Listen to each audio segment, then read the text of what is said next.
कम है। हम लोग एक नए चैप्टर शुरू कर रहे हैं और शुरू से मैथ शुरू कर रहे हैं, नंबर सिस्टम से प्रारंभ कर रहे हैं। तो आप प्रॉपर इसकी नोट्स बना सकते हैं अगर हमारी पढ़ाने का तरीका अच्छा लगता है और नोट्स बनाना चाहते हैं तो। हम लोग एक नया चैप्टर शुरू कर रहे हैं नंबर सिस्टम। नंबर सिस्टम के पहले कुछ चीज़ें नंबर के बारे में समझेंगे, उसके बाद फिर उसके कुछ क्वेश्चन देखेंगे। पहले शुरुआत के 10 से 15 मिनट तक आपको हम बेसिक चीज़ें बताएंगे नंबर सिस्टम के बारे में, जैसे कि हमने मेंसुरेशन में क्लास के शुरुआत में पहले बेसिक चीज़ें और बेसिक फार्मूले बताए थे, उसी तरह इसमें भी पहले कुछ बेसिक चीज़ें बताएंगे, उसके बाद फिर क्वेश्चन को देखेंगे। पहले तो नंबर के बारे में देखेंगे थोड़ा बहुत। बाकी आप सभी लोगों के प्यार और सपोर्ट के लिए सही दिल से धन्यवाद। चलिए प्रारंभ करते हैं। देखिए, नंबर सिस्टम चैप्टर है, हिंदी में कहते हैं संख्या पद्धति। उसके बारे में पहले कुछ नंबर है, देखो हम एक एक करके आपको बता दे रहे हैं सारे।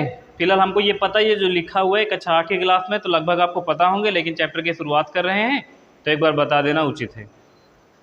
सबसे पहले देखिए प्राकृतिक संख्या है, यानी नेचुरल नंबर। नेचुरल नंबर वो नंबर होते हैं जो हम लोग गिनती में लिखते हैं, 1 से शुरू करते हैं, 1 2 3 4 5 6 7 8 9 10, ये सब कैसे नंबर है? नेचुरल नंबर है। ठीक है, प्राकृतिक संख्या ये माइनस में भी हो सकती है, प्लस में भी हो सकती है। तो वो गिनती जो हम लोग मतलब वो संख्याएं जो हम लोग गिनती में लिखते हैं, 1 2 3 4 5 6, वो सारी कैसी संख्याएं हैं? वो प्राकृतिक संख्याएं। तो एग्जाम्पल में हम लिखे दे रहे हैं, अगर आपको पता है तो लिखने की कोई ज़रूरत है नहीं। डिफिनीशन हमने लिखा नहीं, डिफिनीशन उतनी खास ज़रूरत है नहीं, डिफिनीशन कभी पूछी जाएगी नहीं आपसे। इनको आगे इन्फिनाइट तक ले जा सकते हो। ऐसी गिनतियाँ यानी ऐसी संख्याएं जो गिनती में प्रयोग में आती हैं, 1 2 3 4 5 6 7 8 करके इन्फिनाइट तक ले जा सकते हो। ये सब कैसी संख्याएं होती हैं? ये होती हैं प्राकृतिक संख्याएं, जिनको हम लोग नेचुरल नंबर कहते हैं। दूसरा है पूर्ण संख्याएं यानी होल नंबर। पूर्ण संख्या कौन सी संख्याएं होती?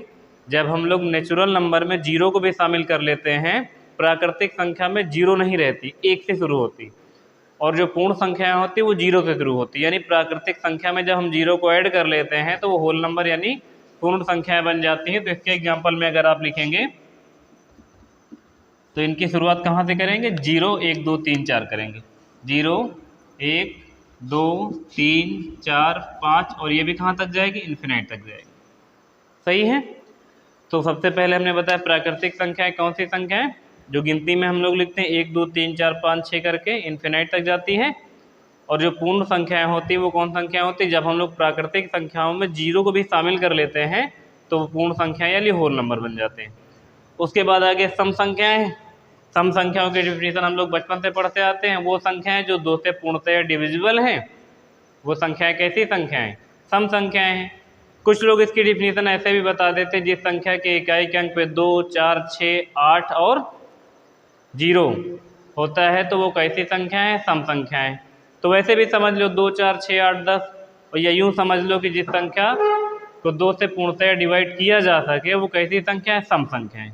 और जो 2 से पूर्णतः डिवाइड ना हो वो कैसी संख्या? विषम संख्या है।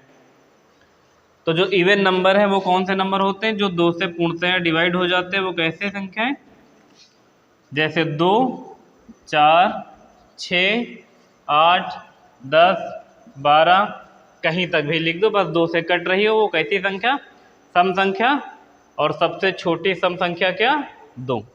ये पता होगी लेकिन फिर भी हम एक बार बता दे रहे हैं, जिसको पता है ठीक है। सम संख्या है वो जो से पूर्णतः डिवाइड हो जाए वो सम संख्या, और जो ना डिवाइड हो वो विषम संख्या है। तो विषम संख्या में क्या लिखोगे? 1 3 5 7 9 11 13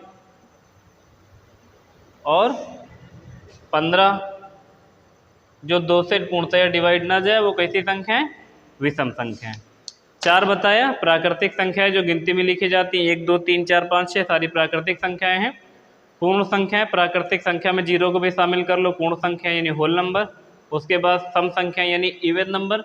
जो संख्या 2 से पूर्णतः डिवाइड हो जाए वो कैसी संख्या? सम संख्या। और जो 2 से ना डिवाइड हो वो कैसी है? विषम संख्या। इनके एग्जाम्पल लिख दिए हैं, इस पर उतना ज़्यादा टाइम देने की ज़रूरत है नहीं। आगे का देखते हैं। चलिए देखेंगे आगे। हम लोगों ने सबसे पहले देखा था प्राकृतिक संख्याएं, प्राकृतिक संख्याओं के बाद देखा था पूर्ण संख्याएं, उसके बाद देखा था सम संख्याएं और विषम संख्याएं। यानी सबसे पहले नेचुरल नंबर देखा था, फिर होल नंबर देखा था, फिर इवन नंबर देखा था, फिर ऑड नंबर देखा था। फिर हम लोग आगे देखते हैं। आगे लिखा हुआ आपके सामने अभाज्य संख्या है। अभाज्य संख्याओं का दूसरा नाम है ऋण संख्याएं, जिनको हम लोग प्राइम नंबर कहते हैं। देख लीजिए तीनों एक ही नाम है, चाहे अभाज्य संख्या तुमसे कोई पूछे, चाहे ऋण संख्या पूछे, चाहे प्राइम नंबर पूछे। जिस संख्या के केवल 2 ही गुणनखंड होते हैं वो कैसी संख्याएं हैं? अभाज्य संख्याएं, यानी प्राइम नंबर। जिस संख्या के केवल 2 ही गुणनखंड हों वो कैसी संख्याएं हैं? अभाज्य संख्याएं। एग्जाम्पल के तौर पे देखो, 2 है, 2 के बाद आगे क्या है? 3 है।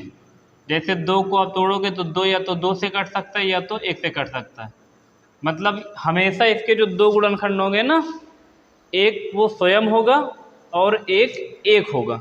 जैसे 2 है, 2 या तो 2 से कटेगा या तो 1 से कटेगा, तो ये प्राइम नंबर है। 3 या तो 3 से कटेगा या तो 1 से कटेगा। 4 नहीं है, 5 या तो 5 से कटेगा या तो 1 से कटेगा। फिर 6 नहीं है, 7 है, 7 या तो 7 से कटेगा या तो 1 से कटेगा। उसके बाद 8 नहीं है, 9 नहीं है, 10 नहीं है, 11 है।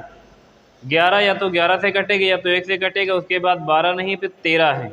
13 या तो 13 से कटेगा या तो 1 से कटेगा। फिर 14 नहीं है, फिर 15 नहीं है, फिर 16 भी नहीं है, फिर 17 है, या तो 17 से कटेगा या तो 1 से कटेगा।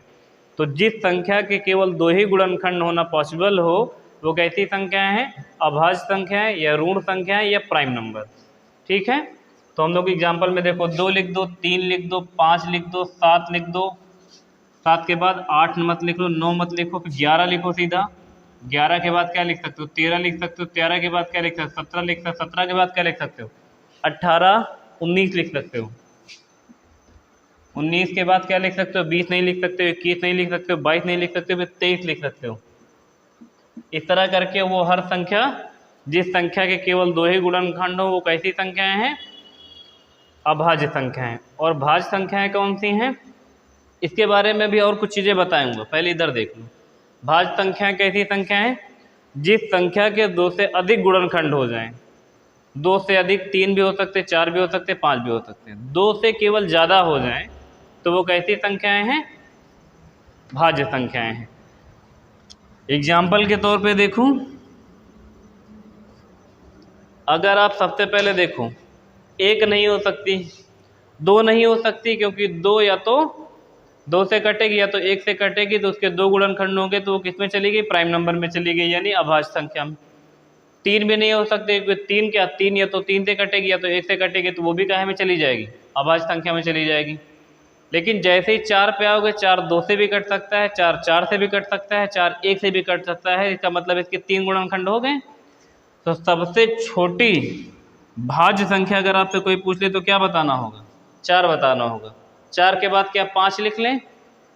5 या तो 5 से कटेगा या तो 1 से कटेगा, तो नहीं लिख सकते हो। 6 लिख सकते हो। 6 इसलिए लिख सकते हो क्योंकि देखो 6 किससे किससे कटेगा? 6 3 से भी कट जाएगा, 2 से भी कट जाएगा, 6 से भी कट जाएगा, 1 से भी कट जाएगा। 3 से काटो, 2 से काटो, 6 से काटो, 1 से काटो, तो 4 है, उसके बाद 6 लिख लो, है ना। 6 के बाद क्या लिख दो? 7 लिखेंगे? नहीं लिखेंगे।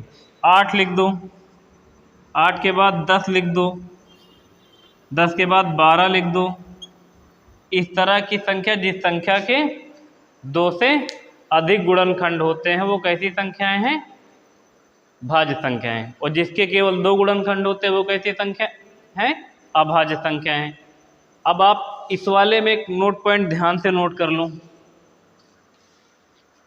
सबसे पहले हमने क्या लिखा था? इसको अलग कलर से लिख लो, 2 के बारे में एक खासियत आप ध्यान से देखो।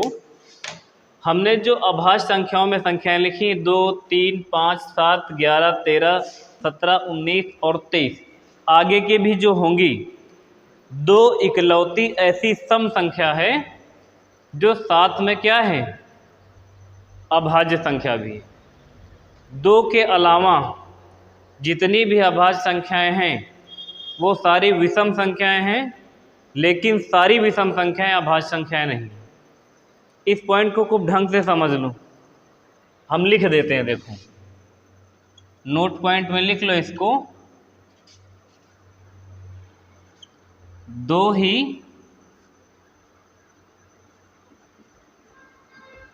ऐसी दो ही ऐसी सम संख्या है, सम संख्या है जो अभाज्य संख्या है। जो अभाज्य या ऋण या प्राइम कुछ भी लिख सकते हो। जो अभाज्य संख्या है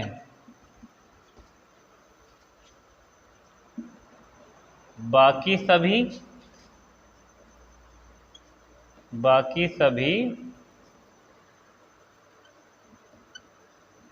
अभाज्य संख्या विषम संख्या है, विषम संख्या है, लेकिन सभी विषम संख्या, लेकिन सभी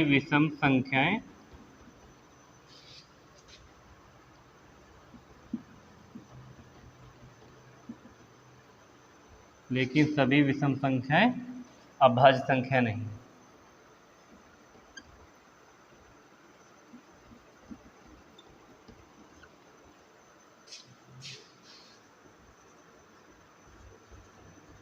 इस पॉइंट को खूब ढंग से देख लो।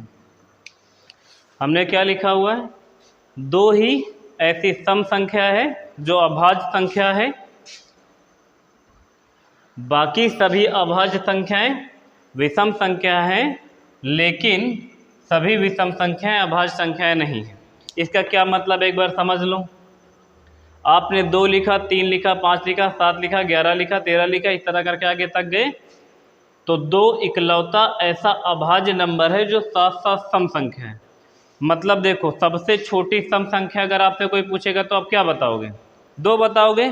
और सबसे छोटी अभाज्य संख्या पूछेगा तब भी आप 2 बताओगे।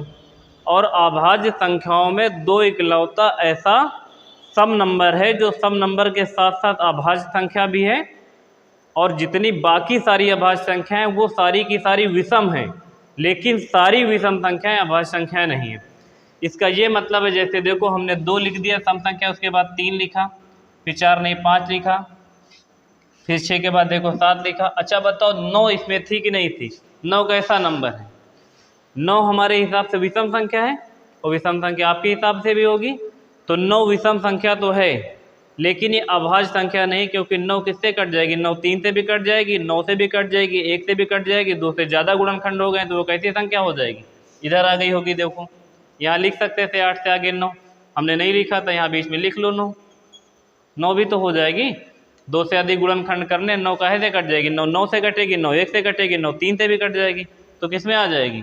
भाज्य संख्या में आ जाएगी। इसमें देखो नहीं लिखी कहीं, तो देखो ये सम होने के बावजूद भी इसमें नहीं है।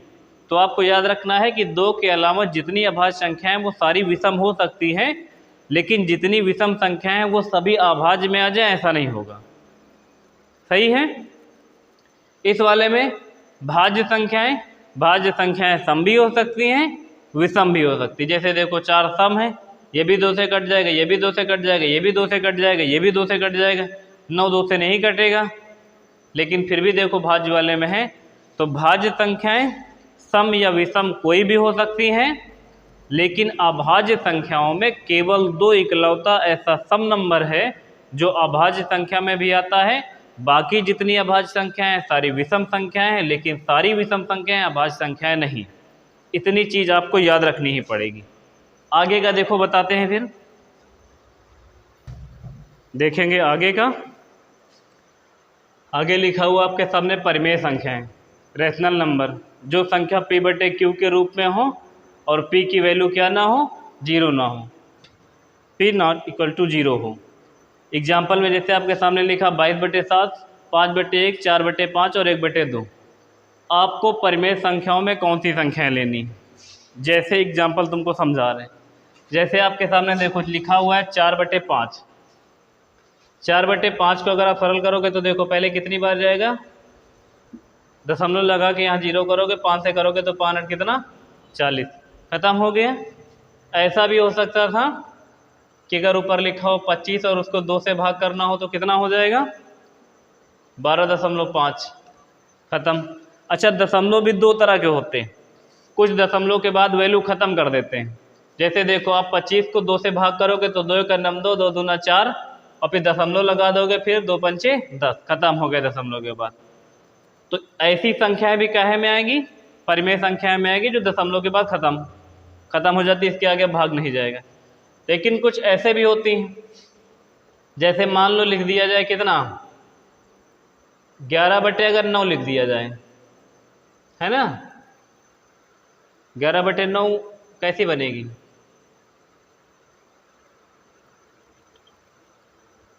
अगर इसको 9 से भाग करोगे तो देखो 9 का नम 9 पहले जाएगा, बचेगा कितना, 20, दशमलव लगा दोगे तो ना, 10, 11, फिर 9 दूनी 18, 19, 20, फिर 9 दूनी 18, फिर 9 दूनी 18, फिर 9 दूनी 18, फिर 9 दूनी 18, इस तरह करके चला जाएगा। मतलब ये इन्फिनाइट तक अब जा सकता है। इन्हीं संख्याओं को ऊपर ऐसे कर दिया जाता है, 1.2 ऊपर इनके बार लगा दिया जाता है। तो दशमलव भी दो तरह आते हैं। कुछ तो आते हैं दशमलव के बाद खत्म, 0.5, 0.8, 0.25 करके खत्म, पूरी तरह से भाग हो गया, दशमलव शांत हो गया। कुछ ऐसे होते हैं, जैसे अभी आपके सामने लिखा 11/9 भाग करो तो 9 का नम 9, फिर 2 आज बच जाएगा 20, फिर 2 9 18, फिर 2, फिर 2 9 18, फिर इस तरह करके 9 दूनी 18, 9 दूनी 18 करके चलता ही जाएगा। मतलब 2 2 2 इन्फिनाइट तक चला जाएगा। इस तरह के भी दशमलव, जैसे 11 से 1/9 होता है ना, तो इसलिए उसके फ्रैक्शन में ले लेते हैं। अब जैसे देखो, इस तरह वाले जो मतलब इन्फिनाइट तक जाते हैं, जिनके ऊपर बार लगती है, और कुछ ऐसे भी होते हैं जो ख़त्म हो जाते हैं। तो ऐसी जो संख्याएं होंगी वो सब कहे में आएंगी, वो सारी परिमेय संख्याएं हैं। और अपरिमेय संख्या में कौन सी संख्या आएंगी?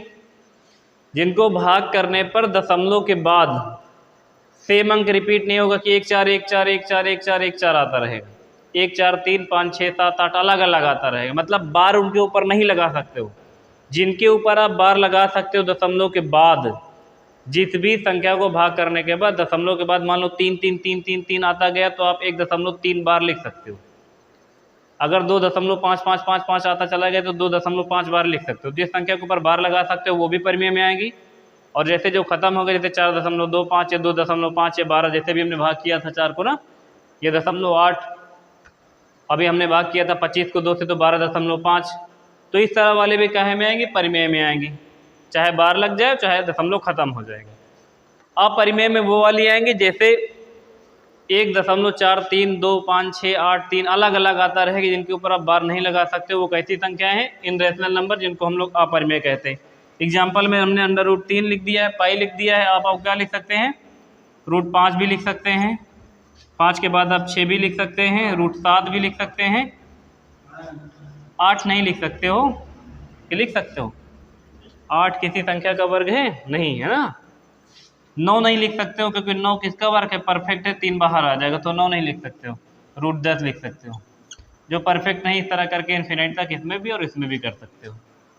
तो आप ये पहचान गए होंगे परिमेय संख्याएं कौन सी है और अपरिमेय संख्याएं कौन सी है। देखो, संख्याएं तो और बहुत सारी हैं, ठीक है। अभी को प्राइम है, जिनके बीच का एचसीएम 1 है। वो जब पेयर गिनने वाला नंबर आएगा तो हम बीच बीच में आपको बताते रहेंगे संख्याएं और कौन। आप बेसिक सिर्फ इतनी जान जाए, मतलब 2 ही चीज़ अगर समझ लें, केवल सम संख्या और विषम संख्या, परिमेय और अपरिमेय, इन चारों को समझ ले, प्राकृतिक संख्याएं और पूर्ण संख्याएं। बस इतना ही अगर आप देख लोगे तो आगे काम पड़ेगा, ऐसा नहीं काम नहीं पड़ेगा। को प्राइम का खूब काम पड़ेगा एलसीएम एचसीएफ में, जब पेयर ढूंढने होंगे तो को प्राइम मोस्ट इंपॉर्टेंट हो जाएगा। को प्राइम में ऐसे पेयर लिए जाते हैं जिनके बीच का एचसीएफ 1 हो, या जो आपस में कटते ना हो, जिनके बीच का एचसीएफ 1 हो, या कॉमन जो संख्या है वो 1 से 1 केवल कट रही हो, है ना। तो वो को प्राइम फैक्टर होते हैं। तो को प्राइम फैक्टर वगैरह हम आगे चल के आपको बताते रहेंगे। फिलहाल हम लोगों ने बेसिक चीज़ें पढ़ ली, क्योंकि बहुत ज़्यादा इकट्ठा थ्योरी कर देंगे तो पूरी क्लास में केवल थ्योरी रह जाएगी। तो हम ऐसा नहीं चाह रहे हैं, हम हर क्लास में थोड़ी थ्योरी थोड़े क्वेश्चन करवाना चाह रहे हैं, ठीक है। तो आगे के कुछ क्वेश्चन देखते हैं हम। पहले अब देखते हैं नंबर सिस्टम का एक सबसे छोटा टॉपिक, स्थानीय मान और जातीय मान, जिसको प्लेस वैल्यू और फेस वैल्यू कहते हैं। ये प्लेस वैल्यू और फेस वैल्यू है क्या? एग्जाम्पल से समझते हैं। देखो, अगर आपके सामने कोई संख्या लिखी है, मान लो 535, 35 ना करो 534 कर दो। अगर संख्या 534 लिखी, इसका मतलब ये इकाई के स्थान पर है, या दहाई के स्थान पर, और सैकड़े के स्थान पर है। अगर आप इसमें से 5 की फेस वैल्यू पूछ ली जाए तो फेस वैल्यू तो 5 की 5 ही होगी। ये इसकी कौन सी वैल्यू है? फेस वैल्यू है।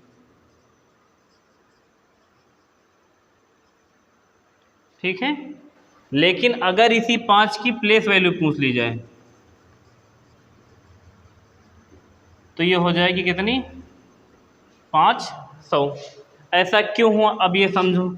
ये जो 534 लिखा है ये कैसे लिखा होगा? पहले 500 रहा होगा, फिर 30 रहा होगा, फिर 4 रहा होगा, इन सबको जोड़ा होगा तो 534 बना होगा, क्योंकि ये इकाई के स्थान पे तो इसमें 1 से गुणा किया गया होगा, दहाई के स्थान पे है तो 10 से किया गया होगा, हज़ार के स्थान पर है तो कितने से किया? इकाई दहाई सैकड़ा, सैकड़े के स्थान पे है तो 100 से किया गया है। ठीक है, इकाई दहाई सैकड़ा, 1000 पे होता तो फिर 1000 से कर लिए होते। तो देखो इकाई के स्थान पर 1 से गुणा करके बना देंगे 4, दहाई के स्थान पे 10 से गुणा करके बना देंगे 30, और फिर सैकड़े के स्थान पे 100 से गुणा करके बना देंगे 500। तो 500 प्लस 30 प्लस 4 सब जोड़ोगे तो 534 बनेगा।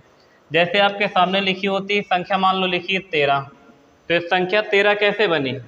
10 और 3 मिला के क्या बनी? 13 बनी। इसका मतलब इस 3 में 1 से गुणा हुआ रहा होगा और इस 1 में 10 से गुणा हुआ रहा होगा, तब जाके जोड़ी गई होगी। तो 10 और ये 3 जोड़कर तब क्या बना होगा? 13 बना होगा।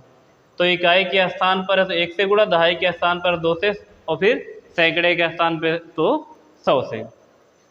तो उसी तरह से ये बनी होगी संख्या। तो अगर आपसे 3 की कोई फेस वैल्यू पूछे तो जो दिख रहा है वही उसकी फेस वैल्यू। फेस का मतलब चेहरा, जो दिख रहा है। जैसे 5 की फेस वैल्यू 5 है, 3 की फेस वैल्यू 3 है और 4 की फेस वैल्यू 4 है। लेकिन स्थानीय मान यानी प्लेस वैल्यू क्या है? अच्छा, एक चीज़ और याद रखना, इकाई के स्थान पर जो भी संख्या होगी, जैसे इकाई के अंक पे 4 हैं, तो इकाई की आप देखेंगे तो फेस वैल्यू भी 4 आएगी और प्लेस वैल्यू भी 4 आएगी, क्योंकि इसमें 1 से गुणा करोगे तो कोई फ़र्क पड़ेगा नहीं। तो अगर आपसे कभी कोई ये पूछ ले कि ऐसी कौन सी संख्या होगी जिसकी प्लेस वैल्यू और फेस वैल्यू सेम होगी, तो किसी भी संख्या के इकाई के अंक पे जो भी डिजिट लिखी होगी उसकी प्लेस वैल्यू और फेस वैल्यू दोनों सेम होगी। सही है। अब अगर आपसे 3 की पूछ लिया जाए तो 3 की जो फेस वैल्यू होगी 3 ही होगी, लेकिन इसकी जो प्लेस वैल्यू होगी वो कितनी हो जाएगी? 30 हो जाएगी, क्योंकि देखिए इकाई दहाई के स्थान पे है तो 0 लगा देंगे। जिसको ये नहीं समझ में आ रहा है, अगर मान लो 3, 5, 4, 2, 1 इतनी बड़ी संख्या लिखी, अगर आपसे कोई पूछे कि 4 की क्या बता दो प्लेस वैल्यू, तो 4 लिखो और जितने 0 पीछे ऐसे उतार लो। अगर आपसे पूछे कि 5 की क्या बताओ प्लेस वैल्यू बताओ, तो 5 लिखो और कितने 0 पीछे 1, 2, 3 उतार लो। आपसे कोई पूछे 3 की प्लेस वैल्यू, तो 3 लिखो, 1, 2, 3, 4 0, तो 1, 2, 3, 4 0 उतार लो। और फेस वैल्यू तो पता ही, जो दिख रहा है वही उसकी फेस वैल्यू। 3 की फेस वैल्यू 3, 5 की फेस वैल्यू 5, 4 की 4, 2 की 2, 1 की 1। तो फेस वैल्यू जो दिख रही है वही, और प्लेस वैल्यू हमने आपको समझा ही दिया है। तो प्लेस वैल्यू को हिंदी में कहते हैं स्थानीय मान और फेस वैल्यू को कहते हैं जातीय मान। तो आप ये समझ गए होंगे जातीय मान और स्थानीय मान क्या है। हम इसके क्वेश्चन करवाते हैं आपको कि इसका क्वेश्चन पेपर में आएगा कैसे। ठीक है, देखिए क्वेश्चन लिखते हैं। देखेंगे क्वेश्चन लिखा हुआ है आपके सामने, 27307 में 7 के प्लेस वैल्यू का अंतर बताओ। 7 दो जगह देखो लिखा है आपके सामने, संख्या ये है, ये संख्या है आपके सामने। आपके सामने पूछा क्या गया है? 7 की प्लेस वैल्यू के बीच का अंतर। 2 7 हैं तो दोनों 7 के प्लेस वैल्यू का अंतर पूछा गया है। अच्छा, अंतर प्लेस वैल्यू और फेस वैल्यू का सबसे ज़्यादा पूछा जाता है, लेकिन हमने पहले एक प्लेस वैल्यू का कर लिया केवल। समझो ध्यान से, 7, इस वाले 7 की प्लेस वैल्यू क्या होगी? 7 ही होगी, और इस वाले 7 की कितनी होगी? 7 और कितने 0? 3 0, इसको स्थानीय मान कहते हैं। तो एक 7 का स्थानीय मान 1 और एक 7 का स्थानीय मान 7। स्थानीय मान पूछा गया है, तो देखिए इस वाले 7 का स्थानीय मान 7, क्योंकि इकाई के अंक पे 1 से गुणा करोगे तो कोई फर्क ही नहीं पड़ेगा, और इकाई दहाई सैकड़े और हज़ार यही तो होगा। तो देखिए इसमें कितने 0? 3 0, क्योंकि 1000 से गुणा करोगे तो ये हो जाएगा 7000। तो इस वाले 7 की जो प्लेस वैल्यू है वो 7000 आएगी, और इस वाले 7 की जो प्लेस वैल्यू है वो कितनी आ जाएगी? 7 आ जाएगी। दोनों के बीच का अंतर पूछा गया तो दोनों को लिख के क्या कर लो? घटा लो। यहाँ घटा लो कितना 7 8 9 10, यहाँ पे कितना 9 और यहाँ पे कितना 9 और यहाँ पे कितना 8, 8,993 क्या आएगा, इनके बीच का अंतर आएगा। जैसे आगे मान लो अगर आपके सामने कोई संख्या एक और लिख देते हैं, देखो अगर आपके सामने लिखा 5 3 2 5 और फिर 3 लिखा, इसमें अगर आपसे पूछा जाए कि 3 की प्लेस वैल्यू के बीच का अंतर बताओ, तो इसकी प्लेस वैल्यू कितनी हो जाएगी, देखो इसकी प्लेस वैल्यू 3 और इस वाले 3 की प्लेस वैल्यू कितनी, 3 और जितने इधर 0 है 1 2 3, क्योंकि इस 3 की तरफ कोई नहीं 0 था तो नहीं लगाया, केवल 3 ही की प्लेस वैल्यू हो जाएगी। और इस वाले 3 की प्लेस वैल्यू कितनी, 3 0। अगर 5 की प्लेस वैल्यू जानना होता तो 5 लिखते, 1 2 3 4 0 लगाते। अगर इस वाले 2 की प्लेस वैल्यू जानना होता तो पीछे 2 0 तो 2 0 लगा लेते, है ना। ये 2 0 मतलब एक तरीके से याद कर लो, बाकी है वो कॉन्सेप्ट से ही। तो इन दोनों के बीच का अगर अंतर पूछा जाता तो लिख लेते 1 2 3 और यहाँ घटा लेते 3, तो यहाँ कितना आ जाता 7 8 9 10, फिर यहाँ भी 9 यहाँ भी 9 और यहाँ कितना 2, 2,997 आ जाता। अब देखिए अगर मान लो ऐसी कोई बहुत बड़ी सी डिजिट दे दी जाए, प्लेस वैल्यू पूछा है, कर ही लोगे, बस संख्या लिखो, जितने इकाई की तरफ 0 है उसके आगे मतलब जितनी संख्या है उतने 0 लगा लो, वही उसका क्या है, स्थानीय मान है, जिसको प्लेस वैल्यू कहते हो। फेस वैल्यू तो जानते हो जो दिख रहा वही उसकी फेस वैल्यू है। 5 की फेस वैल्यू 5, 3 की फेस वैल्यू 3, 2 की 2, 5 की 5 और 3 की 3। स्थानीय मान बता ही दिया, जैसे 1 3 लिखा तो 3 के आगे इधर कोई 0 नहीं, इकाई की तरफ तो नहीं लिखना, इधर 1 है। अगर 5 की तुमसे कोई प्लेस वैल्यू पूछे तो 50 और 2 की पूछे तो 200, 3 की पूछे तो 3000 और 5 की पूछे तो 50,000, क्योंकि इधर 4 0 है ना। तो इकाई तरफ जितने उतने 0 लगा दो। अब देखो अगर यही चीज़ दशमलव लगा के लिखी रहे, तब आपसे अगर प्लेस वैल्यू पूछ ले तो कैसे करोगे, जरूरी थोड़ी ना कि सिंपल डिजिट दे दी जाए। अगर दशमलव लगा के देंगे तो कैसे करोगे, पूछा क्या गया है, देखो 4 के प्लेस वैल्यू के बीच का अंतर पूछा गया है, तो 4 के प्लेस वैल्यू कैसे निकालोगे। देखो इस वाले 4 की जो प्लेस वैल्यू है ना, इस वाले की, इस वाले 4 के प्लेस वैल्यू 4 ही रहेगी और इस वाले की क्या हो जाएगी 0 0 4 हो जाएगी। अब आप सोचे होंगे ये कैसे होगा, अभी तक तो पीछे 0 लगा रहे थे। 0 पीछे तब तक लगाना है जब तक दशमलव के पहले के ही अंक हो, दशमलव में ना दिया हो, सिंपल संख्या दी गई हो।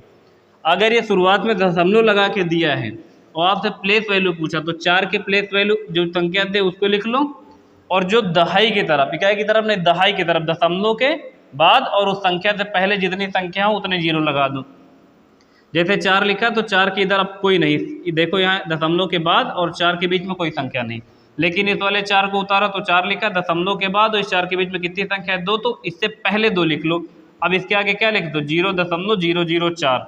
तो आपके सामने इस वाले 4 का जो स्थानीय मान प्लेस वैल्यू है वो 4 होगा और इस वाले 4 का स्थानीय मान कितना होगा 0.004 होगा। नहीं समझ में आ रहा फिर से समझो, 0.5321 मान लो ऐसे लिखा है, तो आपसे कोई पूछ ले कि बताओ इसमें से 1 की प्लेस वैल्यू क्या है, तो 1 लिखो और 1 2 3 0 आगे 1 2 3 और दशमलव लगा लो, जितनी संख्या आगे उतनी 0 लगा लो, तो प्लेस वैल्यू कितनी आ जाएगी 0.001। अगर पूछ ले 2 की प्लेस वैल्यू बताओ तो 2 लिखो, इसके सामने कितनी संख्या है 2, तो 2 0 लगा दो, फिर दशमलव लगा दो, तो इसकी प्लेस वैल्यू ये। अगर पूछ ले 5 की प्लेस वैल्यू बताओ तो केवल 5 यानी 0.5 ऐसे कर लो, क्योंकि इधर देखो कोई संख्या नहीं आ गया ना, तो 0.5।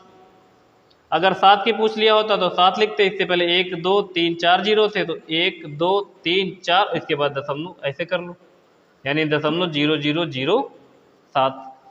तो दशमलव वाला भी समझ गए होंगे। तो अब अपना क्वेश्चन देखिए जरा, क्वेश्चन में क्या है, देखिए संख्या क्या लिखी है 0.4241 में 4 के प्लेस वैल्यू का अंतर बताओ।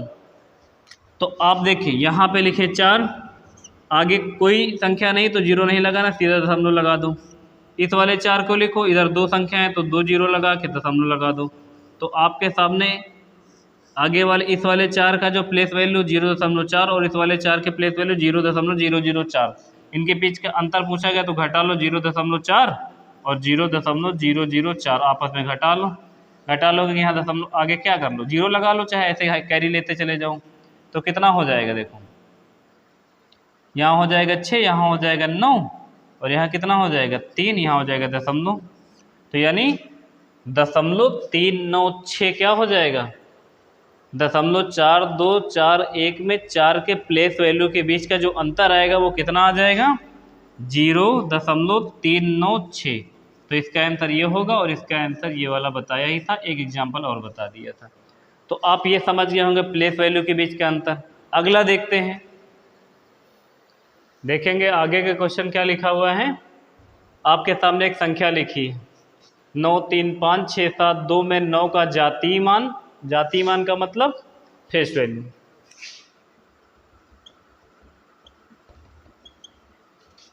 और ये वाली प्लेस वैल्यू।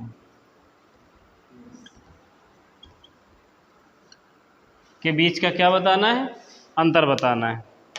तो देखो संख्या आप लिखो 9 3 5 6 7 2 में आपको बताना, देखो पहले तो बताना है 9 का जातीय मान, जातीय मान मतलब फेस वैल्यू, तो 9 की फेस वैल्यू क्या आएगी, 9 की फेस वैल्यू 9 ही आएगी। और 7 की प्लेस वैल्यू, 7 की प्लेस वैल्यू जैसे लिखोगे पीछे एक जीरो लगाना पड़ेगा।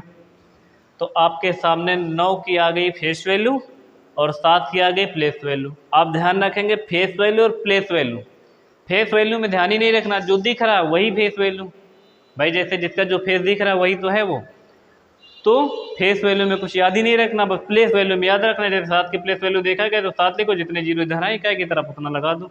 अगर 6 की आपको बताना होता प्लेस वैल्यू तो 600 होती, इसकी पूछे होते 5 की तो 5000 होता, इसकी पूछे होते तो 30,000 होता कि ना होता। दोनों के बीच अंतर पूछे तो आप 70 में से कितना घटा लो, 9 घटा लो, तो 9 घटा लो कितना हो जाएगा, यहाँ आ जाएगा 1, यहाँ आ जाएगा 6, 61 आ जाएगा। सही है। आगे देखो, अगर आपको हम एक अगली संख्या दे दें, अगर मान लो आपके सामने लिखा हुआ 7 3 5 2 1 9 7 है ना, 7 ना लिखो रिपीट हो जाएगा, 4 लिख दो, है ना। अब अगर इसमें क्या पूछ लिया जाए आपसे, देखो लिख दिया जाए 5 की फेस वैल्यू ले लो और इसके बाद 2 की प्लेस वैल्यू, के बीच का अंतर बताना हो तो 5 की फेस वैल्यू तो 5 ही रहेगी कि नहीं रहेगी, और 2 की प्लेस वैल्यू क्या लिखोगे, 2 और 3 जीरो अलग, 1 2 3 और 2 आपस में घटा लो, 2 की ये हो गई प्लेस वैल्यू और ये हो गई फेस वैल्यू, आपस में घटा लोगे, यहाँ हो जाएगा 5, यहाँ हो जाएगा 9, यहाँ हो जाएगा 9, यहाँ हो जाएगा 1, 1995 हो जाएगा। तो आप फेस वैल्यू और प्लेस वैल्यू के बीच का अंतर और फेस वैल्यू के बीच का अंतर और प्लेस वैल्यू के बीच का अंतर आपस में समझ गए होंगे। दो ही चीज़ हैं बस, फेस वैल्यू और प्लेस वैल्यू। फेस वैल्यू जो दिख रही वही फेस वैल्यू, प्लेस वैल्यू में दो तरह की चीज़ है, दशमलव के बाद का है, तो जिस संख्या की आपसे प्लेस वैल्यू पूछी जाए उस संख्या के लिखो, और दशमलव के बाद और उस संख्या के पहले बीच में जितनी संख्या है उतने जीरो उस संख्या से आगे लिख लो और दशमलव लगा दो। और दशमलव के ना वाले तो आपके सामने लिखे हैं, ये तो आसान है ही। नहीं समझ में आ रहा एक बार दोबारा देख लेना। सही है, चलिए देखते हैं आगे के क्वेश्चन। आपके सामने लिखा हुआ 2, 5, 0, 6 एवं 8 अंकों से बनी 5 अंकीय सबसे बड़ी और सबसे छोटी संख्या का अंतर क्या होगा। इसका मतलब है उन्होंने अपने 5 अंक आपको दिए हैं, उनमें से एक 2 है और एक 5 है, एक 0 और एक 6 है और एक 8 है। इन सभी पांचों अंकों का प्रयोग करके एक बड़ी से बड़ी संख्या जो बनाई जा सकती हो, इन्हीं पांचों का प्रयोग करके जो सबसे बड़ी संख्या बनाई जा सकती है आप उसको बनाओ, और जो सबसे छोटी बनाई जा सकती है वो सबसे छोटी बनाओ, फिर उन दोनों के बीच का अंतर बताओ। संख्या आपके सामने देखो कौन कौन सी हैं, एक 2 है, एक 5 है, एक 0, एक 6 और एक 8 है। 5 अंकों की ही बनानी, इसका मतलब कोई अंक रिपीट नहीं करना है। इन पांचों अंकों का प्रयोग करके सबसे बड़ी संख्या जब भी आपको बनानी हो तो हमेशा बड़े से छोटे की तरफ उतार दो। अगर देखो सबसे बड़ी बनानी होती, सबसे बड़ी, तो सबसे पहले लिख लो 8, 8 के बाद क्या लिख लो 6, 6 के बाद क्या लिख लो 5, 5 के बाद 2 और 2 के बाद 0, 1 2 3 4 5। तो 5 अंकों की सबसे बड़ी संख्या क्या हो जाएगी 86520। अच्छा, ये 5 अंकों की सबसे बड़ी संख्या नहीं है, इन 5 अंकों का प्रयोग करके बनाई जा सकने वाली सबसे बड़ी 5 अंकों की संख्या है। यानी 2, 5, 0, 6 और 8 का प्रयोग करके अगर आपसे कोई संख्या बनाने के लिए बोली जाए कि 5 अंकों की एक संख्या बड़ी से बड़ी क्या बना सकते हो, तो आप क्या करो, बड़े से छोटे की तरफ उतार दो तो सबसे बड़ी संख्या बन जाएगी। अगर सबसे छोटी बनानी है तो छोटी के लिए क्या करोगे, देखो सबसे छोटी के लिए अगर आपने सबसे छोटी के लिए अगर आपके दिमाग में ये आया कि सबसे बड़ी बनानी थी तो बड़ी से छोटी की तरफ उतार दिए हैं, और सबसे छोटी बनानी तो छोटी से बड़ी की तरफ उतार लें। तो अगर आपने यहाँ लिख दिया क्या, 0, 0 के बाद लिख लिया 2, 2 के बाद क्या लिख लिया 5, 5 के बाद क्या लिख लिया 6, 6 के बाद 8 लिख लिया। अब आप बताओ, ये 0 आगे लिखा तो आगे इसकी कोई वैल्यू नहीं तो 0 हट जाएगा, तो ये बन तो जाएगी सबसे छोटी संख्या, लेकिन ये 4 अंक की ही रह जाएगी। 0 तो आपने प्रयोग में ही नहीं किया है, तो अगर आपने इसको ऐसे बनाया है तो काट देना, ये गलत है। जब भी 0 आएगा, और 0 आएगा ही पक्का, क्योंकि 0 नहीं आएगा तो क्वेश्चन में कोई दम ही नहीं रहेगा, क्वेश्चन खत्म है, फिर तो सबसे हो ही जाएगा, जिसने कभी नहीं पढ़ा होगा उसका भी हो जाएगा। 0 आके गलत क्या करवाएगा, देखो सबसे बड़ी संख्या तो ये जो बना दी हमने वही है, लेकिन अगर सबसे छोटी की बात की जाए कि सबसे छोटी संख्या क्या है, तो पहले 0 के बाद सबसे छोटी संख्या कौन थी, 2, फिर 0 लगा लो, यानी 0 आपको दूसरे नंबर पे लाना है। अगर छोटी से बड़ी बनानी है, देखो है ना, मतलब सबसे बड़ी बनानी है, सबसे बड़ी संख्या तो बड़ी बनाना आसान है, बस बड़े से छोटे की तरफ उतार तो सबसे बड़ी संख्या बन जाएगी। अंक 5 के बजाय 6 हो जाए, 7 हो जाए, नंबर बदल जाएं, सबसे बड़ी संख्या बनानी है, जितने नंबर दिए जाए छांट के, जो सबसे बड़ा पहले, फिर उससे छोटा, फिर उससे छोटा, फिर उससे छोटा, फिर उससे छोटा, तो सबसे बड़ी संख्या बन जाएगी। लेकिन जब सबसे छोटी बनाने का नंबर आया वो 0 है, अगर 0 नहीं है तब तो आप छोटी, फिर उससे बड़ी, फिर उससे बड़ी, फिर उससे बड़ी, फिर उससे बड़ी लिख दोगे तो सबसे छोटी संख्या बन जाएगी। लेकिन 0 है और 0 हमेशा रहेगा, तो 0 को हमेशा सेकंड नंबर पे रखेंगे शुरुआत से। तो पहले सबसे छोटी संख्या 0 है, लेकिन 0 नहीं लिखेंगे, उससे छोटी संख्या ढूंढेंगे, क्या है सबसे छोटी 0, फिर उससे बड़ी 2, तो सबसे पहले 2 लिखेंगे, फिर 0 लिखेंगे, फिर क्या लिखेंगे, अब लिखेंगे 5, और फिर लिखेंगे 6, और फिर लिखेंगे 8। समझ गए हो 0 कहाँ लाना है। देखो सबसे छोटा 0 है, तुम्हारे हिसाब से 0 आगे होना चाहिए, 2 पीछे होना चाहिए, लेकिन फिर वो 4 अंक की रह जाती, जैसे यहाँ हम लोगों ने देखा। तो आपको छोटी संख्या में छोटे से बड़े तरफ ही लिखना है, लेकिन सबसे छोटा अगर 0 है तो 0 को दूसरे नंबर पे लिखना है, फिर उससे 0 से बड़े वाले को आगे लिखना है, फिर उसके बाद फिर उससे बड़ा, फिर उससे बड़ा, फिर उससे बड़ा। समझ गए हो। अब इन दोनों के बीच का अंतर पूछा गया था तो ये वाली लिख के काट देना, ऐसा नहीं करना है। अब इन दोनों के बीच अंतर पूछा गया तो सबसे बड़ी संख्या क्या बनाए थे, 8, 6, 5, 2, 0, और सबसे छोटी 2, 0, 5, 6, 8। घटा दो इनको, यहाँ बचेगा 2, और यहाँ कितना बच जाएगा 5, और यहाँ कितना बचेगा 9, और यहाँ कितना बचेगा 5, और यहाँ कितना बचेगा 6, 7, 8। 65,952 इन दोनों के बीच का अंतर आएगा। 2, 5, 0, 6, 8 से बनाई जाने सकने वाली सबसे बड़ी संख्या 5 अंकों की, और सबसे छोटी संख्या के बीच का जो अंतर आएगा वो कितना आ जाएगा 65,952। अगला सेम क्वेश्चन लिखा है, वीडियो रोक कर इसको बना के देखो, बना पाते हो कि नहीं बना पाते हो, है ना। देखिए हम चेक किए दे रहे हैं, इसमें भी 0 है, सबसे बड़ी पहले बनाऊं,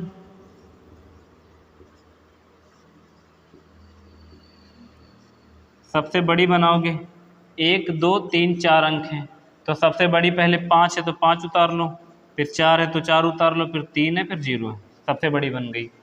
सबसे छोटी बनानी है, सबसे छोटी बना लो। सबसे छोटी में 0 को हमने बताया सेकंड पोजीशन पे लिख ही दो, फिर 0 से बड़ी क्या होगी 3 होगी, तो 3 को आगे लिख लो, उसके बाद फिर उससे बड़ी 4 होगी, 4 को पीछे कर लो, फिर उसके बाद 5 हो जाएगी। अब आप समझ गए होंगे कैसे बनाएंगे। ये 4 अंक की बजाय 5 अंक है, 6 अंक है, 7 अंक है। ये कभी कभी एग्जाम में आता, बहुत ज़्यादा पूछे जाने वाली चीज़ है नहीं। वैसे भी आज हम चैप्टर की शुरुआत कर रहे हैं तो अभी बिल्कुल बेसिक चीज़ें ही बता रहे हैं, तो जिसको पता है उसका रिवीजन हो जाएगा, जिसको नहीं पता है वो समझ लेगा। इन दोनों के बीच का अंतर घटाना, घटा लो, अंतर पूछ लिया। 10 में से 5 जाएगा तो 5 बचेगा, यहाँ आ जाएगा 12, 12 में से जाएगा तो बचेगा 8, 4, 12, और फिर यहाँ बच जाएगा 3, और यहाँ कितना बच जाएगा 2, 2385 इनके बीच का अंतर आ जाएगा। तो आप ये समझ लिए होंगे ना कि अगर आपको 4 नंबर या 5 नंबर दे दिए जाए और उसके बाद आपसे क्या पूछा जाए कि इन सभी नंबरों का प्रयोग करके बनाई जा सकने वाली सबसे बड़ी संख्या और सबसे छोटी संख्या के बीच का अंतर क्या होगा। आपको हमने 2 क्वेश्चन करके दिखा दी हैं, आप इन्हीं में से समझ लीजिए, दोबारा वीडियो को देख लीजिए, है ना। देखेंगे आगे के क्वेश्चन। हम लोगों ने पहले क्या देख लिया था, प्लेस वैल्यू और फेस वैल्यू देख लिया था। उसके बाद दूसरा देखा है कि आप कुछ अंकों का प्रयोग करके सबसे बड़ी और सबसे छोटी संख्या जो बनाएंगे उनके बीच का अंतर कैसे निकालेंगे, वो देख लिया था। और एक बेसिक चीज़ और देख लेते हैं, फिर हम लोग इसके क्वेश्चन देखेंगे आगे से ना। देखिए आपके सामने क्वेश्चन लिखा, यदि कोई व्यक्ति 1 से लेकर 250 तक की गिनती को लिखे तो उसे कितने अंक लगेंगे। इसका ये मतलब है कि अगर कोई व्यक्ति 1 से लेकर 250 तक की गिनती लिखे तो उसे कितने अंक लगेंगे। तो ये अंक कैसे बताने हैं, जैसे आपने 1 लिखा तो 1 लिखा तो आपको 1 लिखने के लिए 1 अंक लगेगा, 2 लिखने के लिए 1 लगेगा, 3 4 5 6 7 8 9 तक की गिनती लिखने के लिए आपको हर बार 1 अंक लगेगा। लेकिन जैसे ही आप 10 लिखेंगे तो 10 लिखने के लिए आपको 2 अंक लगेंगे, 1 1 और 1 0। 11 के लिए 2 अंक लगेंगे, 1 1 फिर 1 1। 12 के लिए 1 1 और 1 2। इसी तरह करके जब आप 99 के बाद 100 पर पहुंचेंगे, 100 लिखने के लिए आपको 3 अंक लगेंगे, 1 1 और 2 0। फिर 111 जैसे लिखोगे तो 3 1 लगेंगे, फिर 112 के लिए 1 1 फिर 1 1 फिर 2। ऐसे नहीं समझ में आ रहा, लिख के देखते हैं। अगर आपसे कोई कहे कि आपको 1 से लेकर 250 तक की गिनतियों को कंप्यूटर पर टाइप करना है तो कंप्यूटर के बटन को कितनी बार दबाना पड़ेगा। आगे क्वेश्चन दूसरा उसी तरह है, लेकिन इसमें भी समझ लो कि आपको 1 से लेकर 250 तक की गिनती लिखनी है। तो देखो 1 अंक वाली संख्याएं बराबर लिख लिया है 9 और गुणा कर लिया 1 से। अच्छा 9 कहाँ से आया, इसके लिए आप एक चीज़ समझो पहले। अगर आपके सामने गिनती लिख दें हम 1 2 3 4, अब पूरी नहीं लिखेंगे, 10, फिर यहाँ 11 आया होगा, फिर यहाँ 20 आया होगा, फिर यहाँ 21 आया होगा, फिर यहाँ 30 आया होगा, एक वक्त आया होगा 91 आया होगा, लास्ट में 100 आया होगा, तब फिर लास्ट में 111 आया होगा और 110 आया होगा। यहाँ तक 100 गिनतियाँ हो गई रही होंगी, उसके बाद 111 आया होगा। अब आप ध्यान से देखो 1 2 3 4 5 6 7 8 9, यानी 1 से लेकर 9 तक की गिनती लिखने के लिए हमको हर बार 1 अंक की आवश्यकता पड़ी। 1 लिखने के लिए 1 अंक, 2 लिखने के लिए फिर 1 अंक, 3 लिखने के लिए फिर 1 अंक, 4 लिखने के लिए फिर 1 अंक, 5 के लिए फिर 6 के लिए, 7 के लिए, 8 के लिए, 9 के लिए। लेकिन 10 लिखने के लिए 2 अंक, 11 के लिए 2, 12 के लिए 2, इस तरह 99 तक 2 2 लगेंगे। जैसे ही 100 लिखोगे 100 के लिए 3 अंक लगेंगे। आपको बताना कितने अंक लगेंगे आपको। तो शुरुआत के 1 से लेकर 9 तक गिनती, 9 ऐसी गिनती लिखनी जिनके लिखने के लिए 1 अंक लगेंगे, तो हमने 1 से गुणा किया। इसके बाद लिखो 2 अंकों वाली संख्याएं। 2 अंकों वाली संख्या कैसे देखोगे, देखो ये वाला 10 2 अंक का है, 10 के बाद फिर 20 वाली लाइन, फिर 30 वाली, फिर 40 वाली, फिर 50 वाली, फिर 60 वाली, फिर 70 वाली, फिर 80 वाली, फिर 90 वाली और फिर 100 वाली। अब आपको ये बताना है सिर्फ कि 10 से लेकर 99 तक के बीच में कितनी संख्याएं हैं। कैसे समझोगे इस चीज़ को, देखो आप क्या करो कि ये 10 वाली लाइन छोड़ दो पूरी।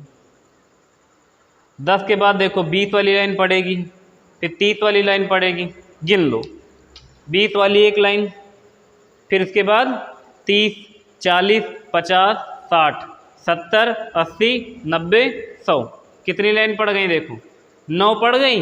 हर लाइन पे 10 10, तो 9 दहम्मा कितने 90। लेकिन गड़बड़ क्या हुआ, जब हम लोग 100 वाले पे आए तो 100 3 अंक की संख्या थी, तो इस वाले 100 को छोड़ दो और ये वाला जो एक 10 यहाँ छोड़े थे इसको ले लो। तो 90 ऐसी संख्याएं पड़ेंगी, 90 जिनको लिखने के लिए हमको 2 बार बटन दबाना पड़ेगा या 2 2 अंक लगेंगे। 90 कहाँ से आए पता चला, एक बार जोड़ दो, दिमाग पे सोचो। 1 से लेकर 9 तक की गिनती छोड़ दो, अभी 10 आया, 10 को दिमाग पे बाहर करो। अब 11 वाली लाइन, फिर 21 वाली, फिर 31 वाली, फिर 41 वाली, फिर 51 वाली, फिर 61 वाली, फिर 71 वाली, फिर 81 वाली, फिर 91 वाली। कितनी लाइन टोटल पड़ेंगी, 9। हर लाइन पे 10, तो 9 दहम्मा 90। लेकिन गड़बड़ क्या, 99 के बाद 100 जो कि 3 अंक वाली संख्या हो जाएगी, तो 100 हटा लोगे तो फिर कितने बचेंगे 89, और फिर ये वाला जो 10 अभी छोड़े थे आगे इसको ले लोगे। तो 10 से लेके 99 तक के बीच में कितनी संख्याएं पड़ेंगी, 90 संख्याएं पड़ेंगी। और हर संख्या लिखने के लिए तुमको 2 2 अंक लगेंगे, तो हमने 90 को 2 से गुणा कर दिया तो इसका मतलब है कि हमको 180 अंक लगेंगे। और यहाँ पर 9 संख्याएं लिखने के लिए हर संख्या के लिए 1 अंक चाहिए, तो 1 से गुणा कर लिए हैं। सही है। अब हम लोगों ने 100 तक कहा, 99 तक की गिनतियाँ लिख ली हैं। अब 99 के बाद क्या होगा, देखो 99 के बाद आएगा 100, फिर 101, और कहाँ तक की लिखनी है, 250 तक की लिखनी है। खूब ध्यान से समझना, 250 तक की लिखनी है। अभी 100 हुआ, अब 101 से लेकर के 200 तक के बीच में हर गिनती लिखने के लिए 3-3 अंक चाहिए। तो 100 के बाद 100 भी छोड़ दो, 101 से 200 तक के बीच में 100 गिनतियाँ तो साफ साफ पड़ जाएंगी कि नहीं पड़ेंगी। 100 आप दिमाग से हटा लो, लिख के ही देखते नहीं समझ नहीं पाओगे ना अभी। अब ऐसा करें ना, इसको मिटा के फिर आगे समझाते हैं। देखो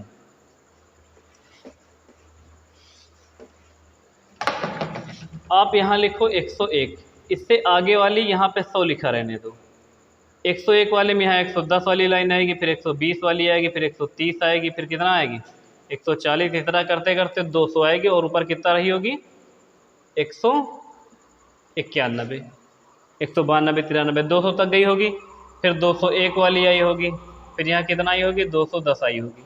ऐसा ही तो हुआ होगा भाई, 201, 202, 203, 200, इस तरह करते करते 209, फिर 210 आया होगा, और फिर लास्ट में आया होगा 250। अब आप समझो, 101 से लेके 200 तक 100 गिनतियाँ हैं, तो 100 तो ये पड़ जाएंगी जो 3-3 अंक वाली हैं, और फिर 200 के बाद 201 से लेके 250 तक 50 ये पड़ जाएंगे, तो कितने हो जाएंगे 150। और इधर अभी ये वाला 100 छूटा हुआ था, तो 150 ये और एक ये, तो कितना 151। 151 गिनतियाँ ऐसी पड़ी जिनको लिखने के लिए 3-3 अंक लगेंगे। तो यहाँ लिख लो, 3 अंकों वाली संख्या के लिए कितनी पड़ रही हैं 151, जिनको लिखने के लिए हमको 3-3 अंक की ज़रूरत पड़ेगी। तो 3 से गुणा कर लो, 3 × 9 3, 5 × 15 के 5 कैरी 1, 3 × 9 3, 1 4, इनका सबको जोड़ लो। 9 और 3 कितना 12, 9 10 11 12, और 8 2 10 3 13 14 के 4 कैरी 1, 4 1 5 1 6। इसका मतलब है कि हमको कितने अंक की ज़रूरत पड़ेगी 642 अंक की ज़रूरत पड़ेगी, अगर हमको 1 से ले करके, या यूँ समझ लो कि अगर आपको 1 से लेकर के 250 तक की गिनती कंप्यूटर पर टाइप करनी है, तो आप 642 बार, कितनी बार 642 बार अपनी बटन को दबाओगे कीबोर्ड की। समझ गए हो बात को? ध्यान से समझना है इसको। कितने अंक लगेंगे? क्वेश्चन ऐसे भी आ सकता है कि एक लड़का 1 से लेकर 250 तक की गिनतियाँ लिखना चाहता है, तो उसे कितने अंक की आवश्यकता पड़ेगी, तब भी सेम आंसर। एक लड़का है जो 1 से लेकर 250 तक की गिनतियों को कंप्यूटर पर टाइप करना चाह रहा है, तो कंप्यूटर के बटन को कितनी बार दबाना पड़ेगा, ये भी सेम चीज़ है। समझ गए बात को आप? एक क्वेश्चन और बता रहे हैं, इसको समझ लो अगर अभी इसमें नहीं समझ पाए हो तो। देखो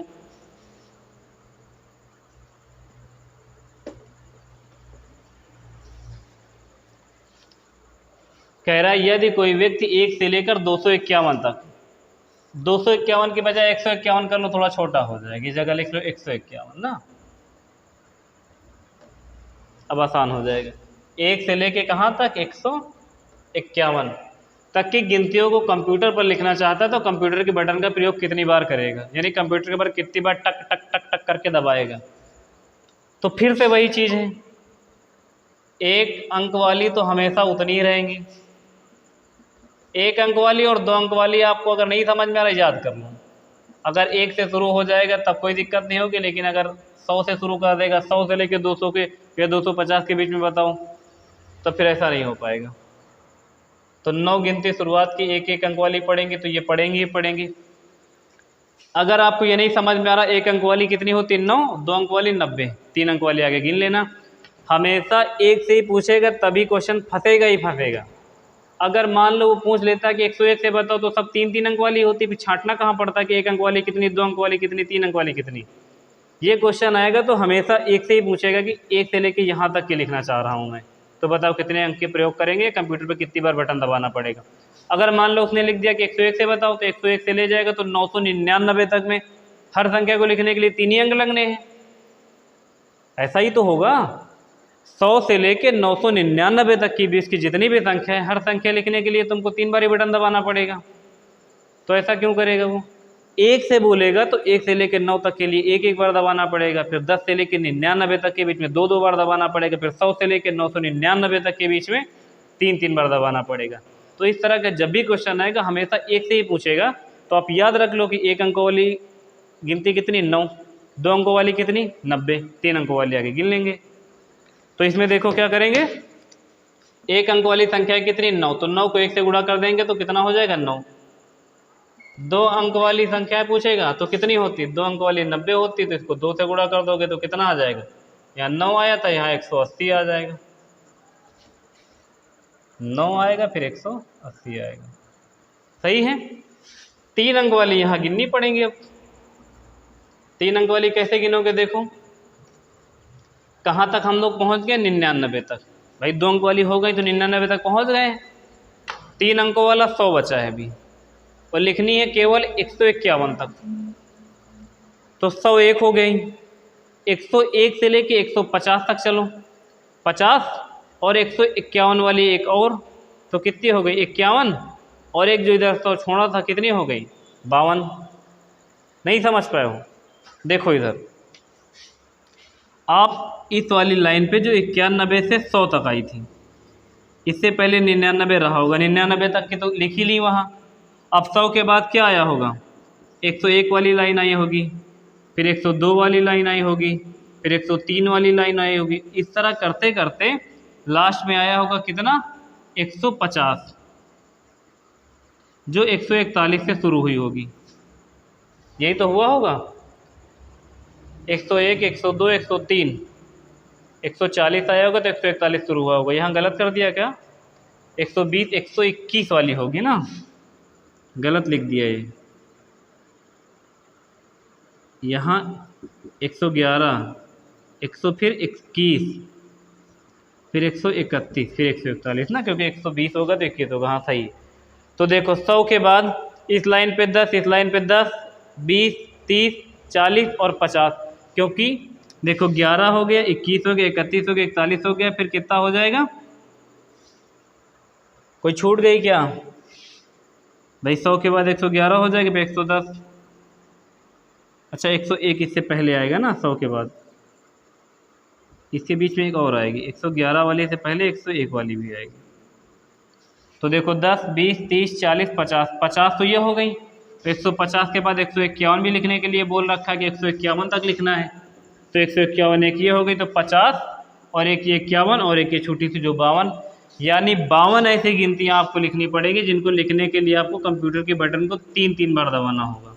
तो 3 से गुणा कर लो, 3 से गुणा कर लोगे तो कितना, देखो 6 और कितना 15, इनको जोड़ लो, 9 से 15 के 5, और इसके बाद 8 2 10, 10 3 13 14 के 4, और यहाँ 3, कितना 345। तो अगर आप 1 से लेकर के 151 तक की गिनतियों को कंप्यूटर पर टाइप करना चाहते हैं तो आपको कंप्यूटर का बटन कितनी बार दबाना पड़ेगा, 345 बार दबाना पड़ेगा। आप इस बात को समझ ही गए होंगे प्रॉपर, 345 बार बटन दबाना पड़ेगा। देखिए हमने आज आपको सिर्फ नंबर सिस्टम में बेसिक चीज़ें बता दी, एक इकाई का अंक फेस वैल्यू और प्लेस वैल्यू बता दी है, और एक अंकों का यूज करके सबसे बड़ी संख्या और सबसे छोटी संख्या कैसी बनाई जा सकती, इम्पॉर्टेंट सब है। जो मैंने सबसे पहला क्वेश्चन बताया प्लेस वैल्यू और फेस वैल्यू का, ये क्वेश्चन ज़रूर आता है। ज़रूर का मतलब कंपलसरी नहीं है, लेकिन एग्ज़ामों में आता है। हम आपको ऐसा कोई क्वेश्चन नहीं बताएंगे और ऐसा कोई भी टॉपिक नहीं पढ़ाएंगे जो एग्ज़ाम में नहीं आने वाला है, क्योंकि हम केवल एग्ज़ाम के लिए पढ़ाने वाले हैं। तो हम एग्ज़ाम ओरिएंटेड क्वेश्चन ही करवाएंगे, बहुत ज़्यादा डिटेल में नहीं बताएंगे। तो सबसे पहली चीज़ आज हमने आपको क्या बताई है, प्लेस वैल्यू फेस वैल्यू। एक बार दोबारा देख लेंगे तो ज़रूर समझ में आएगी। फिर हमने बताया कि अंकों का यूज करके आप सबसे बड़ी और सबसे छोटी संख्या क्या बना सकते हो, और उसके बाद हमने आपको बताया है कि अगर आपको गिनतियाँ लिखनी है 1 से लेकर 51 तक, या 1 से लेकर 151 तक, या 1 से लेकर 250 51 तक, तो कंप्यूटर के बटन को कितनी बार दबाना पड़ेगा या कितने अंकों की आवश्यकता पड़ेगी। ये क्वेश्चन पेपर में ऐसे भी आ सकता है कि एक पुस्तक है जो सब पहले पन्ने पर 1 लिखा है और लास्ट पन्ना 351 है, तो बताओ उसमें कितने अंक लगे होंगे। सेम बात है, जैसे कंप्यूटर की बटन पूछा उसी तरह कितने अंक लगेंगे ये भी पूछ सकता है। और इधर पूछ लिया गया था कि लड़का है जो 1 से लेकर के 250 तक की गिनती को लिखना चाह रहा था, तो उसको कितने अंक लिखने पड़ेंगे। ये सब एक ही चीज़ें ऐसे ही होंगे। तो हमने 3 तरह के क्वेश्चन यानी 3 चीज़ें आपको बेसिक हमने नंबर सिस्टम की बता दी हैं। अब हम नंबर सिस्टम के जो अच्छे क्वेश्चन हैं अगले वीडियो से शुरू करेंगे। आप लोग इसको ध्यान से पढ़िए और समझिए। ठीक है, फिर आज के लिए इतना रखते हैं। Thank you so much. Like share और सब्सक्राइब करना बिल्कुल ना भूलें।